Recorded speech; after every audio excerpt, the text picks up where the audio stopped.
نحمده ونصلي على رسوله الكريم اما بعد فقد قال الله تبارك وتعالى كما ورد في سورة بني اسرائيل اعوذ باللہ من الشیطان الرجیم بسم اللہ الرحمن الرحیم وَيَسْأَلُونَكَ عَنِ الرُّوحِ قُلِ الرُّوحُ مِنْ أَمْرِ رَبِّي وَمَا أُوتِيتُم مِّنَ الْعِلْمِ إِلَّا قَلِيلًا وقال عز وجل كما ورد في سورة الحجر وَإِذْ قَالَ رَبُّكَ لِلْمَلَائِكَةِ إِنِّي خَالِقٌ بَشَرًا مِّن صَلْصَالٍ مِّنْ حَمَإٍ مَّسْنُونٍ فَإِذَا سَوَّيْتُهُ وَنَفَخْتُ فِيهِ مِن رُّوحِي فَقَعُوا لَهُ سَاجِدِينَ وقال عز وجل كما ورد في سورة صاد وَإِذْ قَالَ رَبُّكَ لِلْمَلَائِكَةِ إِنِّي خَالِقٌ بَشَرًا مِّن طِينٍ فَإِذَا سَوَّيْتُهُ وَنَفَخْتُ فِيهِ مِن رُّوحِي فَقَعُوا لَهُ سَاجِدِينَ صدق اللہ العظیم رب اشرح لي صدري ويسر لي امري واحلل عقدة من لساني يفقهوا قولي اللهم ربنا الهمنا رشدنا واعذنا من شرور انفسنا اللهم ارنا الحق حقا وارزقنا اتباعه وارنا الباطل باطلا وارزقنا اجتنابه آمین یا رب العالمین۔ رمضان مبارک کے سلسلے میں جو گفتگویں ہوتی رہیں اس سال، ان میں خاص طور پر روح کی حقیقت کے بارے میں نے پہلے کے مقابلے میں قدر زیادہ وضاحت سے ذکر کیا۔ روح کے بارے میں بنیادی باتیں میں آج عرض کروں گا۔ پہلی بات تو یہ جانیے جو بارہا میں کہہ چکا ہوں، انسان کا وجود مرکب ہے اور اس کے دو حصے ہیں، ایک اس کا وجود حیوانی ہے، ایک وجود روحانی ہے۔ وجود حیوانی جسد اور جان دونوں پر مشتمل ہے، جسم اور اس میں جان۔ وجود روحانی اپنی جگہ ایک مستقل شخصیت ہے۔ اب یہ بھی جان لیجئے، جو میں نے شعر بارہا آپ کو سنایا ہے، اس حقیقت کو آج سے سینکڑوں سال پہلے کس خوبصورتی سے شیخ سعدی نے بیان کیا۔ آدمی زادہ طرفہ معجون است از فرشتہ سرشتہ وز حیوان۔ یہ آدم ذات جو ہے یہ عجیب مرکب وجود کا حامل ہے، اس میں فرشتہ بھی موجود ہے اور حیوان بھی موجود ہے۔ روح جو ہے اسے آپ کہہ سکتے ہیں فرشتے کی بہن ہے، ان کا مادہ تخلیق ایک ہی ہے، نور۔ ملائکہ بھی نور سے پیدا کیے گئے اور ارواح انسانیہ بھی۔ اس اعتبار سے آدمی زادہ طرفہ معجون است از فرشتہ سرشتہ وز حیوان۔ اور ایک اور شاعر نے کہا ہے بہت خوبصورت انداز میں، روح کے بارے میں کہنے یا اس کو کسی اور طرف بھی لے جایا جا سکتا ہے، وہ اس طرف ابھی جانا نہیں چاہتا۔ جان نہاں در جسم او در جان نہاں، اے نہاں اندر نہاں اندر نہاں۔ جان ہمارے جسم میں چھپی ہوئی ہے، کہاں ہے؟ دیکھی کسی نے؟ موت کے وقت نکلتے دیکھا اس کو؟ کہاں ہے؟ ہم نے ڈسیکشن کی تھی میڈیکل کالج میں فرسٹ ایئرس میں، تو ہمیں تو کہیں جان جو ہے پتہ نہیں چلا کہاں ہوتی ہے جان۔ آج بھی آپ اناٹومی کی کتابیں پڑھ جائیے، موٹی موٹی فزیولوجی پڑھ جائیے، جان کا کچھ پتہ نہیں کہاں ہوتی ہے۔ جان صرف ایک کیفیت کا نام ہے اور اس کا جسم سے علیحدہ کوئی تصور ہی نہیں، کوئی وجود ہی نہیں۔ سمجھ رہے میری بات کو؟ جان جسم کی ایک کیفیت کا نام ہے اور اس جسم کے علاوہ اس کا کوئی وجود نہیں۔ روح ایک بالکل انڈیپینڈنٹ شخصیت ہے، اس کا اپنا مستقل وجود ہے۔ اس کا اپنا تشخص ہے، اس کا مادہ تخلیق اور ہے. یہ جسد مٹی سے آیا ہے، روح آسمان سے آئی ہے، اللہ کے پاس سے آئی ہے. زمین و آسمان کا فرق ہے. تو شاعر کہہ رہا ہے کہ جان نہاں در جسم، جان جو ہے ہماری جسم میں پنہا ہے، چھپی ہوئی ہے. او در جان نہاں، اس جان کے اندر ایک اور جان ہے، وہ روح ہے. اے نہاں اندر نہاں، اندر نہاں، اے وہ شے کہ جو چھپی شے کے اندر چھپی ہوئی. اچھا اب دیکھیے، ہمیں اس حیوانی وجود کو اللہ نے علم کے حصول کے کیا ذرائع دیے ہیں. آنکھ سے دیکھو، کان سے سنو، چکھو، سونگھو، ٹچ کرو. ان کو کہتے ہیں 5 حواس خمسہ. ان حواس خمسہ سے جو معلومات فراہم ہوئی،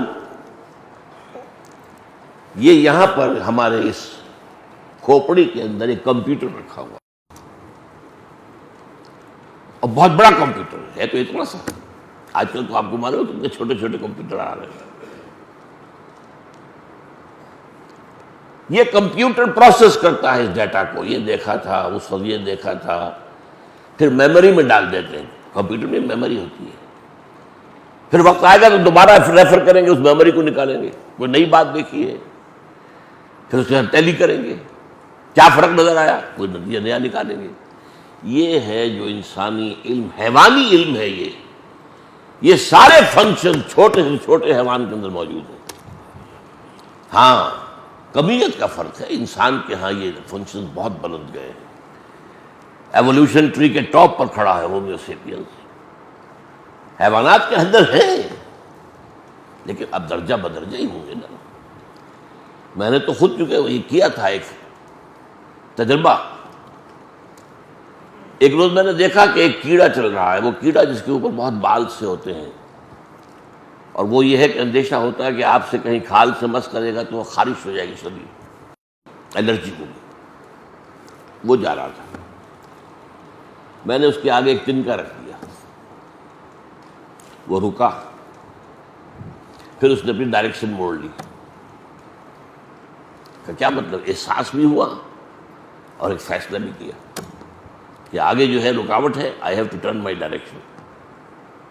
میں نے پھر رکھ دی، پھر مڑا، پھر رکھا، پھر مڑ گیا. چوتھی مرتبہ رکھا تو اس کے اوپر سے گزرا. اس نتیجے پر پہنچ گیا کہ یہ رکاوٹ میرا پیچھا نہیں چھوڑ رہی. Now I have to overcome it. وہ چھوٹا سا کیڑا. یہی تو ہے نا ہمارا سارا علم جو ہے، اسی کو آپ 1,00,000 سے ضرب دے دیجیے، بس اللہ خیر سمجھ. ہم نے آنکھ کی مدد کے لیے دوربین ایجاد کر دی، ہم نے آنکھ کی مدد کے لیے خوردبین ایجاد کر. اصل شے تو آنکھ ہی ہے. یہ تو ایڈڈ معاملات ہیں نا. دوربین ہے، یا دوربین کو بھی آپ آنکھ ہوگی تو دیکھیں گے نا، دوربین کے اندر آنکھ ہوگی تو دیکھیں گے آپ خوردبین کے اندر، مائکروسکوپ کے اندر. لیکن اسی طرح جان لیجئے روح کی اپنی آنکھیں ہیں، انڈیپینڈنٹ آف دیز آئیز. روح کے اپنے کان ہیں، انڈیپینڈنٹ آف دیز ایئرس. روح کی اپنی عقل ہے، انڈیپینڈنٹ آف دس عقل. یہ حیوانی عقل ہے، اس کھوپڑی میں رکھی ہوئی ہے. لیکن روح کی یہ تینوں چیزیں، ان کا تعلق قلب سے. قلب مسکن ہے روح کا، روح رہتی وہاں ہے. اب قرآن مجید میں سورہ حج کی ایک آیت ہے جو بہت اہم ہے، بہت اہم، بہت اہم.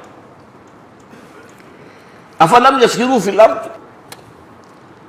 کیا یہ لوگ زمین میں سیر نہیں کرتے، چلتے پھرتے نہیں ہیں؟ فتکون لہم قلوب یعقلون بہا، پھر ہوتے ان کے دل جن سے وہ تعقل کرتے. دل سے عقل، دل کے اندر عقل ہے.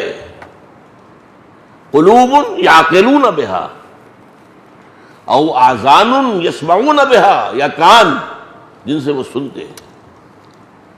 فإنها لا تعمل ابصار، اس لیے کہ اندھی یہ آنکھیں نہیں ہوتی، اندھا دل کی آنکھ اندھی ہو جاتی.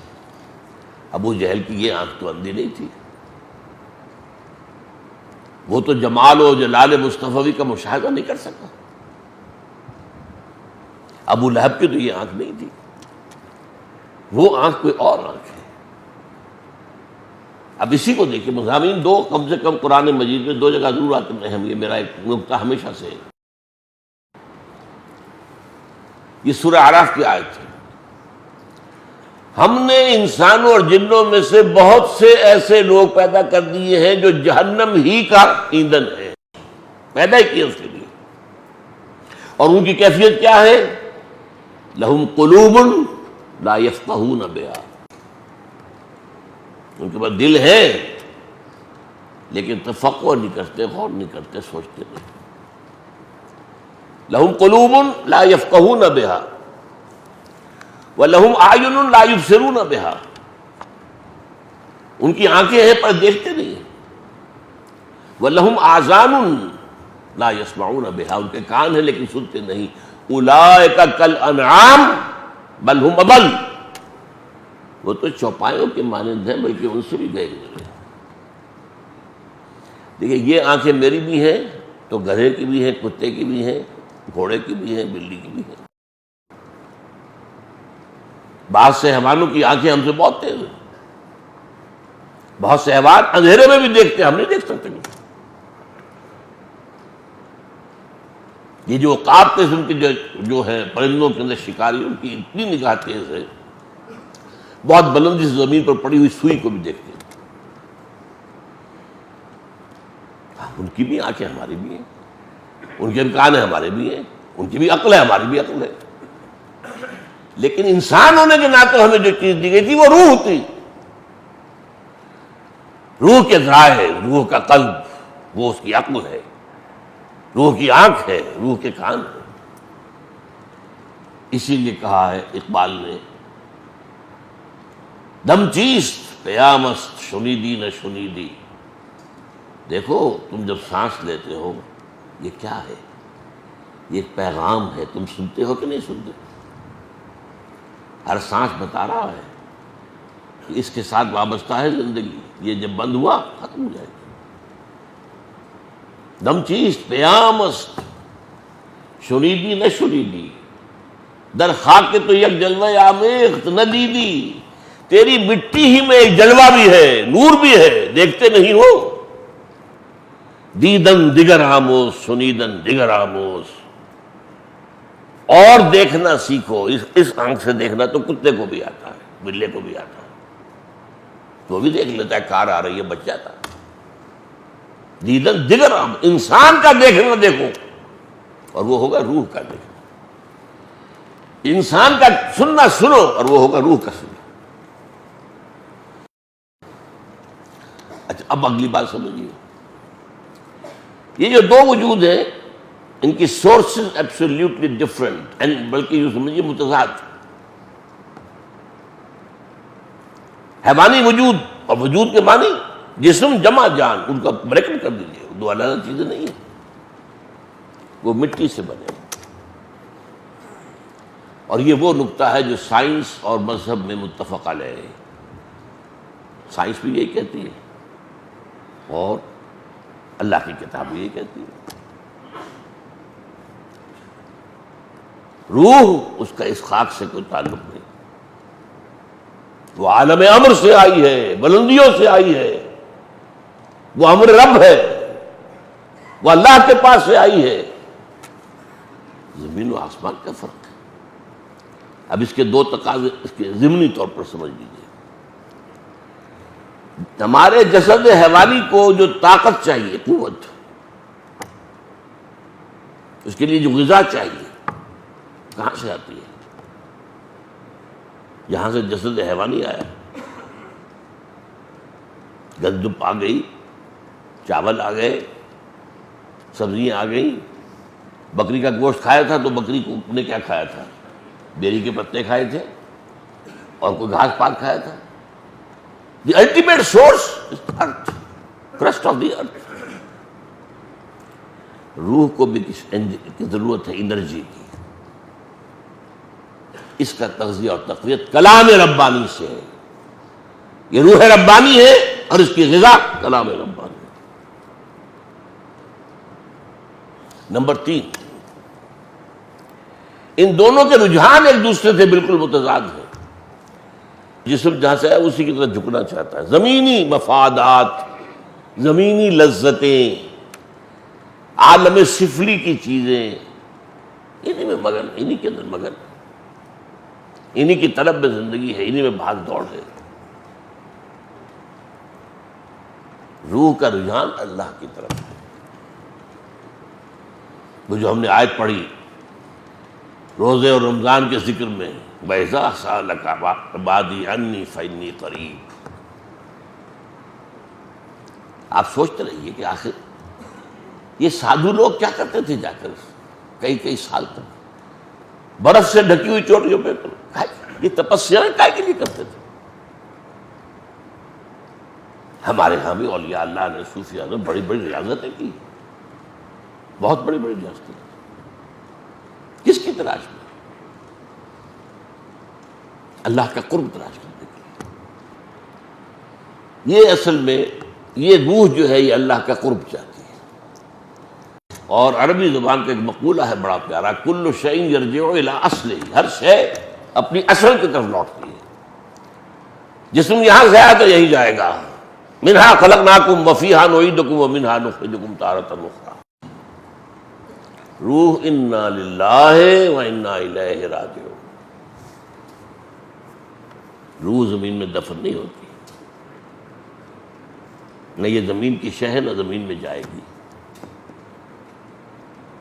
اب دیکھیے میں نے ایک آیت تو آپ کو سنائی، یسألونک عن الروح، سورہ بنی اسرائیل کی. اے نبی یہ لوگ آپ سے روح کے بارے میں پوچھتے ہیں. قل الروح من امر ربی وما اوتیتم من العلم الا قلیلا. اے نبی ان سے کہہ دیتے روح میرے رب کا امر ہے، لیکن تمہیں علم میں سے سوائے تھوڑے حصے کے کچھ نہیں ملا ہے. تمہارے لیے خاص طور پر ان بحثوں میں الجھنا صحیح نہیں ہے. یہ بات سمجھ لیجئے، یہ ابدی قاعدہ نہیں ہے.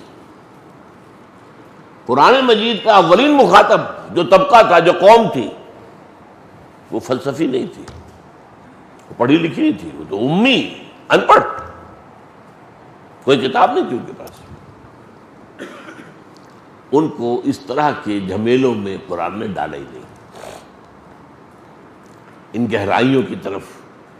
اب جیسے کہ ایک آیت ہے سورہ حدید کی، هو الاول والآخر والظاہر والباطن. سوچتے رہیے. امام راضی کھڑا ہوا ہے، معلوم ہوتا ہے کہ سخت دہشت زدہ ہے، دہشت زدہ ہے، حیبت زدہ ہے. اعلم ان ھذا المقام مقام غامض عمیق مہیب. جان لو یہ مقام ہوشیار کہ رہ بردم تیغ قدم را. ہوشیار ہو جاؤ کہ اس وقت تمہارا قدم جو ہے تلوار کی دھار پر ہے. یہ آیت وہ ہے. عام ہمارے مفسرین گزر جاتے ہیں اور عوام کیا سمجھیں گے اس کو. تو یہ بات سمجھ لیجئے کہ روح ہے لیکن اس کی تفسیر قرآن نے نہیں بتائی. البتہ وہ اشارات ہیں سوچنے والوں کے لیے ہے. سب سے پہلا اشارہ کیا ہے؟ اس روح انسانی کو اللہ نے اپنی ذات سے منسوب کیا. اس سے بڑی بات کیا ہوگی؟ 2 آیتیں میں نے آپ کو سنائی ہیں، سورہ حجر 14ویں پارے میں اور سورہ صاد 23ویں پارے میں. وَإِذْ قَالَ رَبُّكَ لِلْمَلَائِكَةِ إِنِّي خَالِقٌ بَشَرًا مِنْ صَلْصَالٍ مِنْ حَمَإٍ مَسْنُونٍ. اور یاد رکھو جب کہ کہا تھا تیرے رب نے صلی اللہ علیہ وسلم فرشتوں سے، میں سنے ہوئے گارے سے جو خشک ہو کر کھنکھنا رہا ہے ایک بشر بنانے والا ہوں. اب عجیب نوٹ کیجئے، قرآن نے 6-7 الفاظ استعمال کیے. تراب مٹی، تین مٹی اور پانی کو ملا دیں گارا بنا، وہ تین ہے۔ تین لازم، وہ تغاری جو آپ نے گارے کی بنائی تھی، اس میں تھوڑی سی توڑی ڈال دیجئے، اس میں ڈھیس اٹھے گا۔ کچے گھر جو ہے لیپے جاتے ہیں، پوتے جاتے ہیں اس گارے سے، اس میں جب لیس اٹھتا ہے تبھی تو پلسٹر قائم رہتا ہے، ورنہ وہ پلسٹر پھٹ جائے گا، عام گارا تو نہیں کر سکتا ہوں۔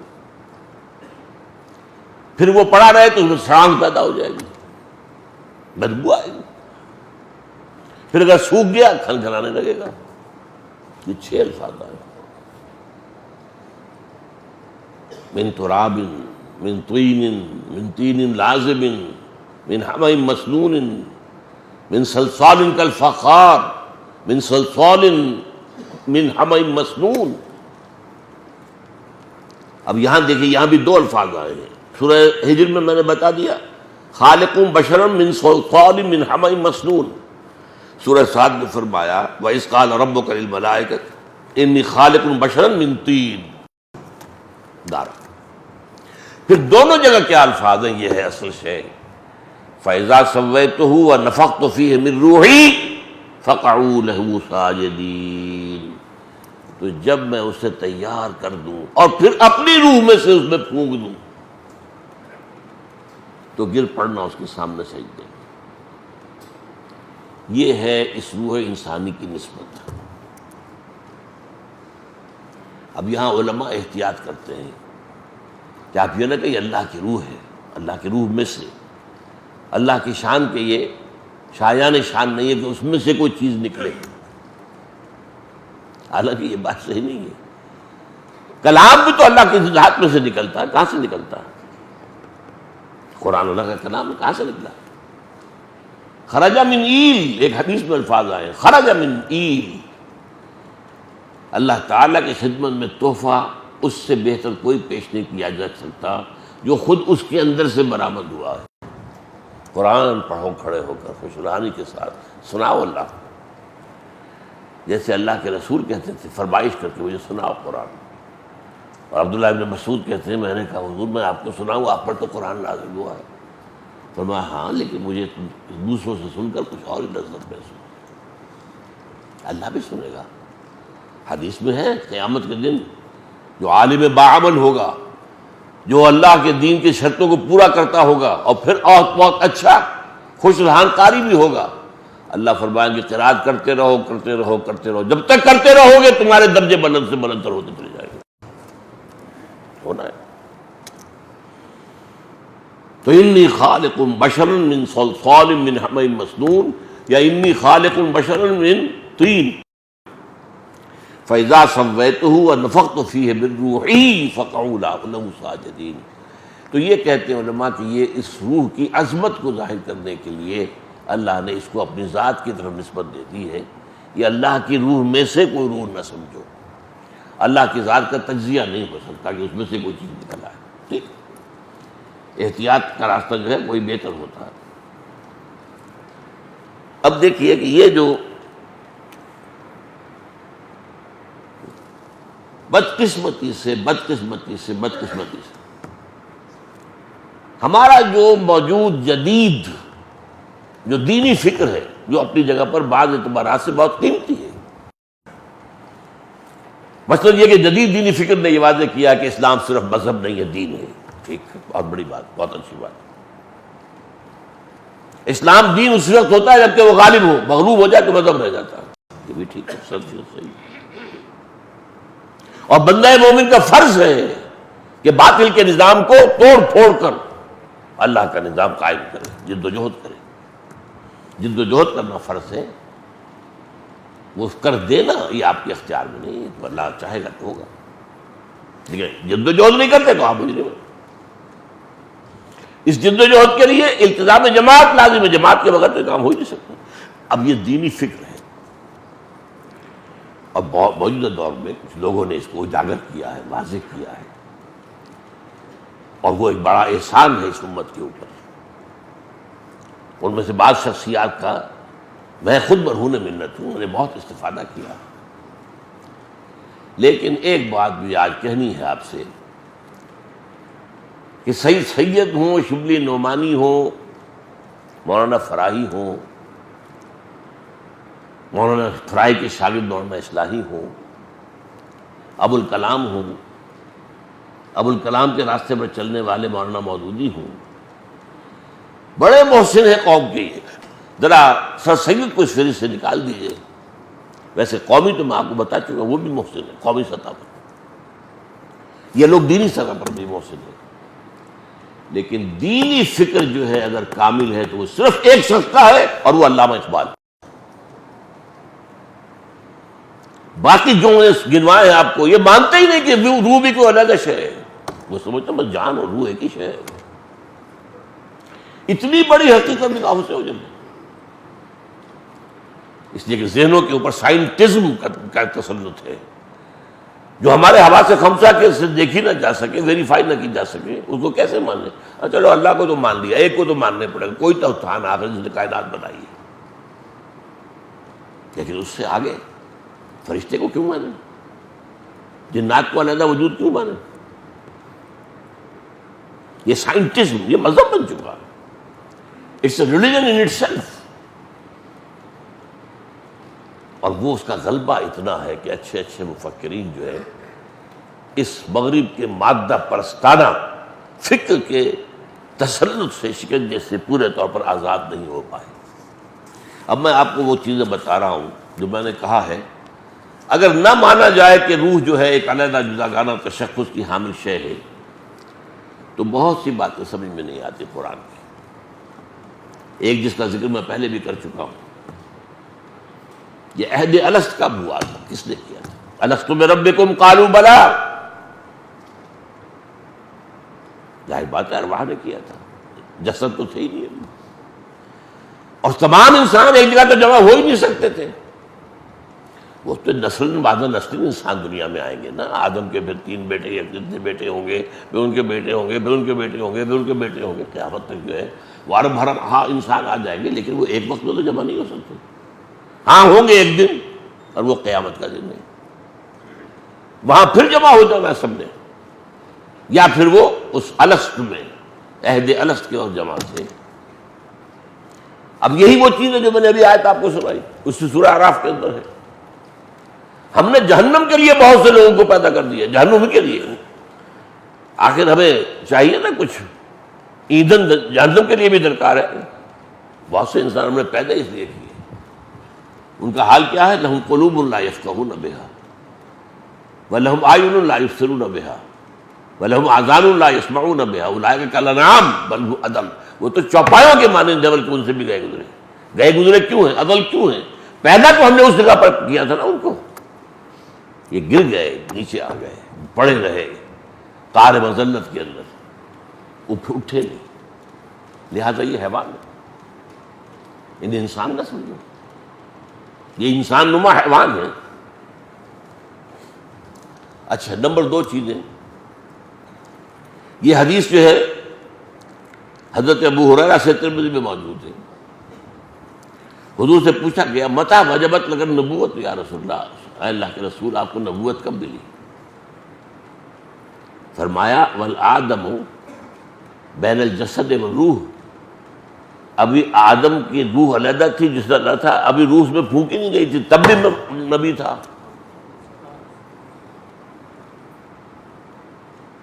کون تھا نبی؟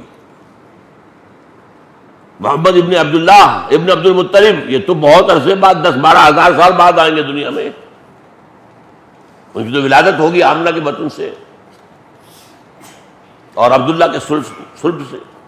یہ کون ہے؟ وہ روح ہے، روح محمدی. اور اسی کو ایک اور حدیث میں نور محمدی کہا گیا. بدقسمتی سے ہمارے ہاں ایک طرف جو بریلوی مکتب فکر کے لوگ ہیں انہوں نے سارا جو ہے ڈیرا ہی لگا رکھا اس پر، اور ایک طرف دوسرے لوگ ہیں وہ اس کا انکار مطلق کرتے ہیں. حالانکہ نفس آیا ہے نور، قرآن کو بھی نور کہا گیا اور جو ہے روح کو بھی نور کہا گیا. روح محمدی، نور محمدی. یہ حدیث جو ہے حضرت جابر بن عبداللہ رضی اللہ تعالیٰ عنہ سے، حدیث کی کتاب مصنف عبد الرزاق اس میں مطلوب ہے. حضرت جابر نے پوچھا حضور اللہ نے سب سے پہلے کس شے کو پیدا کیا؟ بڑے عجیب انداز میں نے فرمایا نور و نبی کا یا جابر، نور و نبی کا یا جابر، اے جابر تمہارے نبی کے نور کو میں نے کیا۔ اب اس پر جو ردے چڑھا رکھے ہیں صوفیوں نے، ان کا میں مانتا نہیں ہوں۔ وہ کہتے ہیں اس نور سے سب ساری دنیا بن نہیں، ختم نہیں۔ وہ تو ارواح تمام انسانوں کی علیحدہ اس وقت بھی تھی، لیکن ارواح کے اندر بھی شان تھی۔ حضور کی جو روح ہے اس کی اپنی شان تھی، ابراہیم کی روح کی اپنی شان تھی، موسیٰ اور عیسیٰ کی ارواح کی اپنی اپنی شانیں تھیں، لیکن سب سے اونچی شان اور سب سے پہلے مخلوق اس عالم امر میں حضرت حضور صلی اللہ علیہ وسلم کی روح مبارک ہو، تو اس میں کون سا حرج کی بات ہے؟ کہاں کا شرک آ گیا اس میں؟ دیکھیے میں فرق کیا کرتا ہوں، ایک ایک بات علمی طور پر جاننا، ایک ہے شرک۔ ہم فرشتوں کو مانتے کہ نہیں کہ فرشتے موجود ہیں چاروں طرف؟ صحیح حدیث ہے، مجتمع قوم فی بیت من بیوت اللہ یتلون کتاب اللہ ویتدارسونہ بینہم الا، نہیں جمع ہوتے کچھ لوگ اللہ کے گھروں میں سے کسی گھر میں قرآن کو پڑھنے اور مذاکرہ کرنے میں، الا غشیتہم الرحمہ ونزلت علیہم السکینہ وحفتہم الملائکہ، لیکن ان کے اوپر اللہ تعالیٰ کی سکینت نازل ہوتی ہے، خشیت ان کو ڈھانپ لیتی ہے، اور فرشتے ان کے گرد گھیرا باندھ دیتے ہیں۔ وذکر اللہ فی من عندہ، اللہ ذکر کرتا ہے ان کا، دیکھو فرشتوں تم نے کہا تھا یہ فساد مچائے گا، دیکھو میرے بندے میرے گھر میں بیٹھے میری کتاب پڑھ رہے ہیں۔ وذکرہم اللہ فی من عندہ، ملائکہ مقربین میں جا کے ذکر ہوگا، فرشتے ہیں، اچھا فرشتے تو میرے ساتھ دو موجود ہیں۔ اس کو ماننے سے شرک نہیں آیا، میں فرشتے سے کہوں یہ میرا کام کر دو یہ شرک ہو جائے گا۔ دعا اللہ کے سوا کسی سے نہیں۔ اسی طرح شاہ ولی اللہ دہلوی کا کہنا یہ ہے کہ اولیاء اللہ، اللہ کے بہت نیک بندے جو ہیں، ان کی ارواح کو اللہ تعالیٰ ان کے انتقال کے بعد ملائکہ اسفل کے طبقے میں شامل کر دیتے ہیں۔ یہ میں بتا دوں بہن بھائی ہیں، یہ فرشتے اور روحیں جو ہیں بہن بھائی ہیں، ایک ہی مادہ تخلیق ہے دونوں کا، نور۔ اولیاء اللہ کا انتقال جب ہو جاتا ہے تو اللہ ان کی ارواح کو ملائکہ اسفل، سب سے نچلے درجے کے ملائکہ، اونچے نہیں، یہ ان کے طبقات ہیں۔ سب سے نیچے والے ملائکہ وہ جو اس زمین کا کاروبار کنٹرول کر رہے ہیں، ملائکہ اسفل، ان میں شامل ہو جاتے ہیں، گویا کہ اللہ تعالیٰ کے سول سروس میں ریکروٹ ہو گئے۔ اس بات کو کوئی مانے نہ مانے اس کو اختیار ہے، لیکن اس کو شرک کہنا یہ ظلم ہے۔ ہاں ان کو پکارو گے وہ شرک ہو جائے گا، یا شیخ عبد القادر شیخ للہ یہ شرک ہے، اس میں کوئی شک نہیں۔ لا تدعوا مع اللہ احدا، ہرگز مت پکارو اللہ کے ساتھ کسی اور کو، پکارنا اس سے، تم دعا کرو اللہ سے۔ یہاں تک آتا ہے کہ حضور نے فرمایا کہ جوتی باندھنے کا تسمہ بھی اگر تمہیں چاہیے تو اللہ سے مانگے، اللہ مجھے دے دے۔ اور مجھے اس سے کیا غرض ہے؟ اللہ کسی فرشتے کو بھیج دے انسانی شکل میں، لے وہ تسمہ، کسی روح کو دے دے بھیج دے، وہ دے لو بھی لے لو، یہ مجھے غرض نہیں ہے، مجھے پکارنا اللہ، دعا ندا وہ اللہ۔ میں ابھی ذکر کر چکا ہوں اس میں کہ قیامت کے دن جو ہے تمام انسان پھر کھڑے ہوں گے اللہ کے سامنے، یوم یقوم الروح والملائکۃ صفا لا یتکلمون الا من اذن له الرحمن وقال صوابا۔ یہ سب آ گئے نا دوبارہ۔ دنیا میں تو یہ آئے تھے سیکوینس کے ساتھ، کوئی آج سے 10,000 سال پہلے آیا تھا، کوئی 9,000 سال پہلے، کوئی 8,000 سال پہلے، وہ چلیے قریب، اور ابھی کوئی بہت سے وہ آنے ہیں، وہ ایک دم جمع ہو جائیں گے۔ سورہ کہف میں فرمایا، یہ نقشہ دیکھیے، نقشہ دیکھ لیجیے، اللہ کے آمنے صفیں بنی ہوں گی، فرشتوں کی صفیں اور ارواح انسانیوں کی صفیں۔ ارواح کے بارے میں تو حدیث بہت بھی، الارواح جنود مجندہ، لشکروں کے معنی نہیں۔ اللہ فرمائے گا لقد جئتمونا کما خلقناکم اول مرہ، آ گئے ہو نا ہمارے پاس جیسے کہ ہم نے تمہیں پہلی مرتبہ پیدا کیا تھا۔ پہلی تخلیق تھی عالم امر میں، عالم ارواح میں، اور وہ بیک وقت سب کی تھی، بابا آدم سے لے کر آخری آدمی تک جو دنیا میں آئے گا سب کی ارواح کی۔ دوسری تخلیق ہوئی ہے مرحلہ وار، ہر شخص کی ماں کے پیٹ میں، جب وہ 120 دن کا جنین بن گیا، امبریو آف 120 days، ثم یرسل الملک فینفخ فیہ الروح، پھر فرشتہ بھیجا جاتا ہے جو اس میں روح دیتا ہے۔ اب یہ تخلیق ثانی ہو گئی، آ گئے نا ہمارے پاس، کما خلقناکم اول مرہ، کہ جہنم میں جہنمی فریاد کریں گے اللہ سے، ربنا امتنا اثنتین واحییتنا اثنتین فاعترفنا بذنوبنا فہل الی خروج من سبیل۔ اے اللہ تو نے ہمیں 2 مرتبہ مارا، 2 مرتبہ زندہ کیا، اب ہم اپنے کوتاہیوں کا اعتراف کر رہے ہیں، تو یہاں سے نکلنے کا کوئی راستہ ہے کہ نہیں؟ 4-5 ادوار ہم پر آ چکے، ایک دور اور ہو جائے، ہمیں یہاں سے نکل کر مہلت دے دیں۔ اب یہ کون سے 2 اماتیں اور کون سے 2 احیاء؟ پہلی تخلیق اول ہے، اماتہ نہیں ہے، وہ تو ابداع ہے، ارواح کو کریشن ایکس نہیلو، وداؤٹ کسی شے کے پیدا کیا گیا۔ اس کے بعد انہیں سلا دیا گیا عہد لینے کے بعد، وہ پہلی زندگی تھی، پہلی موت آ گئی۔ اب وہ پڑے ہیں کولڈ سٹوریج کے اندر۔ جب میرا جنین تیار ہوا تھا رحم مادر میں، میری روح لا کر ڈالتی کی، یہ احیاء اول ہو گیا۔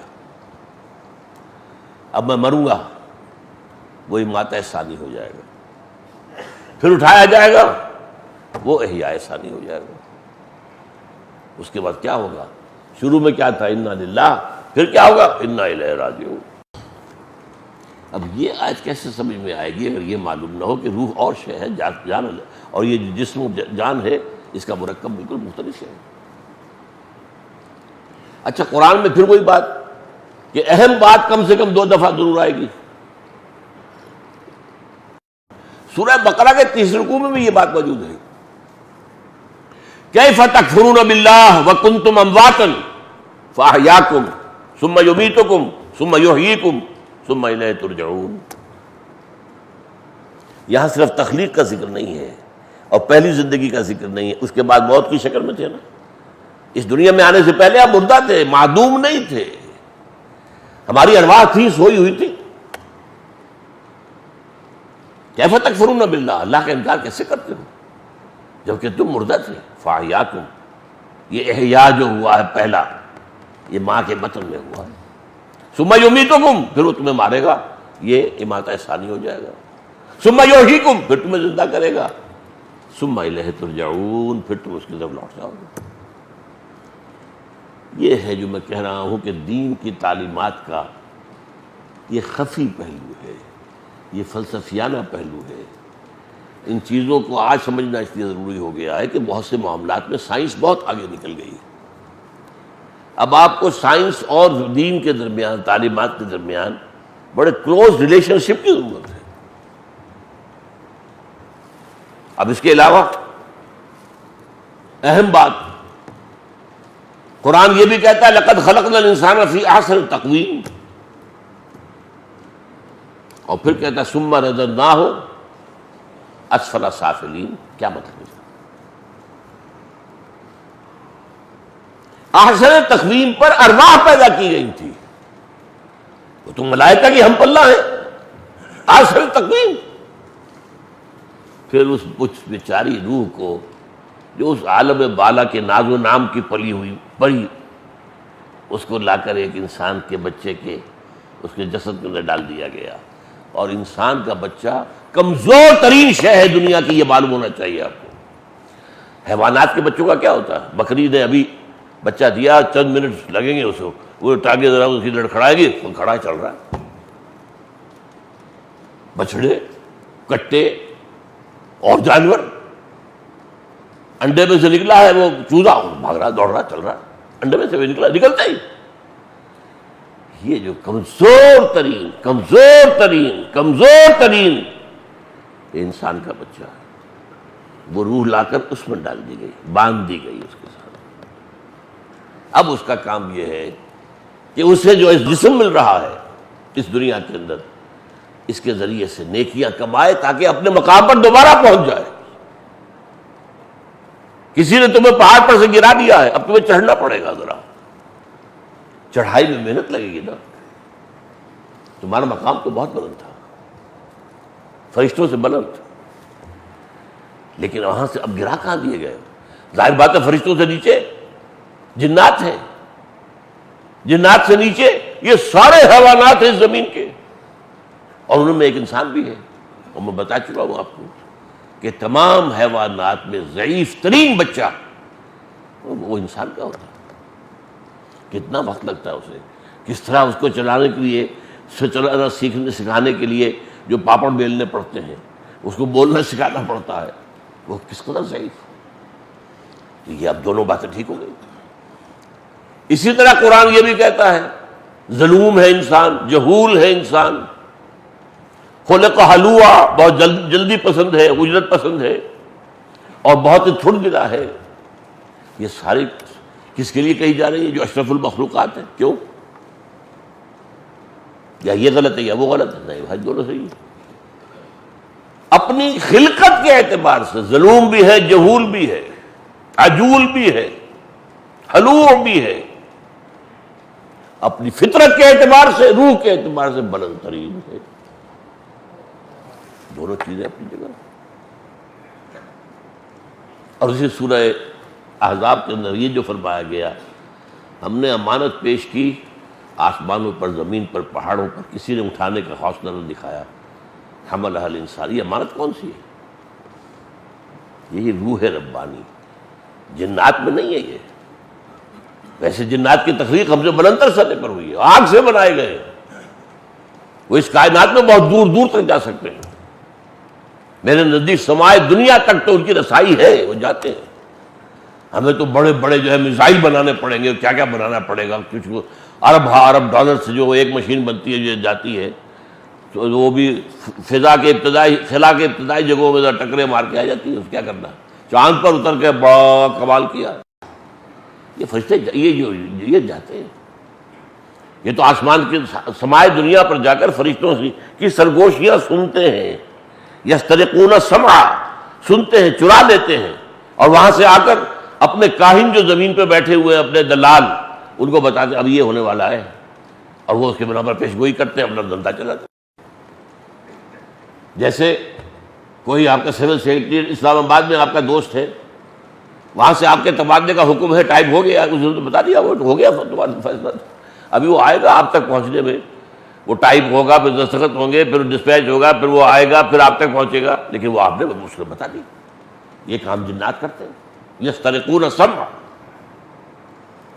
وہ سنتے ہیں بیٹھ کر سرگوشی۔ تو یہ، لیکن یہ کہ ظاہر بات ہے کہ اسی لیے تو اس کو عزازیل نامی جن کو جو ہے دھوکہ لگا، انا خیر منہ، میں اس آدم سے بہتر ہوں، خلقتنی من نار و خلقتہ من طین۔ اسے اس روح کا علم نہیں تھا، وہ انسان کو صرف گارے سے سمجھ رہا ہے، اور گارا یقیناً کمتر ہے آگ سے، یہ بات تو غلط نہیں اس کی۔ تو انسان کی یہ جو ہے حیوانی جو اس کا وجود ہے، وہ تو گارے سے بنا ہے اور وہ آگ سے بنا ہے، لہذا وہ اصل ہے اس تخلیق خلقت کے اعتبار سے۔ لیکن فطرت میں جو روح ربانی پھونکی گئی ہے انسان میں، اس کا جو بلند مقام ہے، جس کی وجہ سے اللہ اسے اپنی ذات کی طرف منسوب کرتے ہیں۔ اب آخری بات یہ، اس روح کا ذات باری تعالیٰ کے ساتھ تعلق کیا رہتا ہے؟ روح کا اللہ کی ذات کے ساتھ تعلق، ویسے ایک بات میں نے نوٹ کر لیجئے، ذات و صفات باری تعالیٰ کے بارے میں کوئی بھی مثال صحیح مکمل نہیں ہو سکتی۔ ہمارا ذہن، ہماری منطق، ہمارے الفاظ، ہماری زبان بنی ہے ہمارے مشاہدات سے۔ تو جو مابعد طبیعیاتی حقائق ہیں، میٹافزیکل ٹروتھس، وہ ہماری زبان کے اندر ادا نہیں ہو۔ اس لیے قرآن میں مثالیں، اللہ نے اسی لیے یضرب اللہ الامثال للناس، ایک بات جیسے کہ ہے سمجھ میں نہیں آتی، مثال سے ذرا سا قریبی تاثر دے دیا جاتا ہے۔ تو بعض صوفیہ نے بہت عمدگی کے ساتھ اس کو بیان کیا ہے، اس روح کا اور ذات باری تعالیٰ کا تعلق وہی ہے جو سورج اور اس کی کرن کا ہے۔ سورج سے کرن نکلی ہے، کتنے کروڑ میل آ گئی ہے زمین تک، لیکن کیا اس کا رشتہ سورج سے منقطع ہوا ہے؟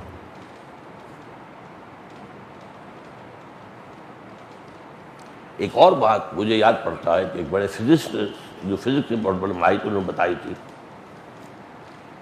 کہ یہ جو رے آف سن ہے یہ ہائپربولا کے انداز میں چلتی ہے، اسٹریٹ لائن میں نہیں آتی، یہ یوں ہو کے اگر تو درمیان میں کوئی شے آ گئی جس نے اسے جذب کر لیا تو ختم ہوئی، کنزیوم ہو گئی، ورنہ کوئی شے درمیان میں نہیں تو واپس چلی جائے گی سورج کے اندر۔